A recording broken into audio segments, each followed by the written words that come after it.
పేరు రోజా. నేను ప్రిస్క్రైబ్ అయిపోయి యశ్రానగర్. ఈరోజు మనము బేబీ క్లోత్స్ వాష్ చేసే డిటర్జెంట్ గురించి తెలుసుకుందాం. ఇది వచ్చేసి baby liquid laundry detergent 1 litre bottle అనమాట. ఇది యూజ్ చేయడం వల్ల బెనిఫిట్స్ ఏంటిదని చెప్తాను. ఇదేంటంటే డెర్మటాలజీ టెస్టెడ్ ఉంటుంది, నీమ్ ఎక్స్ట్రాక్టెడ్ ఫార్ములా అనేది ఉంటుంది అనమాట.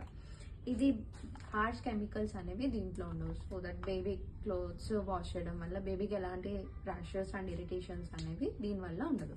ఇదేంటంటే నీమ్ ఎక్స్ట్రాక్టర్ అనమాట. సో దట్ మనకి యాంటీ బ్యాక్టీరియల్ అంటే బ్యాక్టీరియా అనేది ఉండకుండా ప్రాపర్గా వాష్ అనేది జరుగుతుంది. ఇది యూస్ చేయడం వల్ల ఒకవేళ మీరు 5 to 6 లీటర్స్ వాటర్ తీసుకుని ఇందులో మీకు 10 ml డిటర్జెంట్ అనేది వేసి ఒక హాఫ్ అన్ అవర్ సోక్ చేసిన తర్వాత మీరు హ్యాండ్ వాష్ చేసుకోవచ్చు. ఇఫ్ ఇన్ కేస్ మనం మిషన్ వాష్ చేస్తున్నట్లయితే 30 ml డిటర్జెంట్ అనేది మిషన్లో వేసి మనం వాష్ అనేది చేసుకోవచ్చు. ఇది యూస్ చేయడం వల్ల మైల్డ్ ఫ్రేగ్రెన్స్ అనేది ఉంటుంది. లైక్ ఎలాంటి మీకు స్టెయిన్స్ అనేవి ఉండకుండా క్లీన్గా వాష్ అయిపోతుంది. ఇలాంటి ప్రోడక్ట్స్ ఇంకా కావాలంటే ప్రిస్క్రైబ్ ఐపురి స్టోర్ విజిట్ అవ్వండి. Thank you.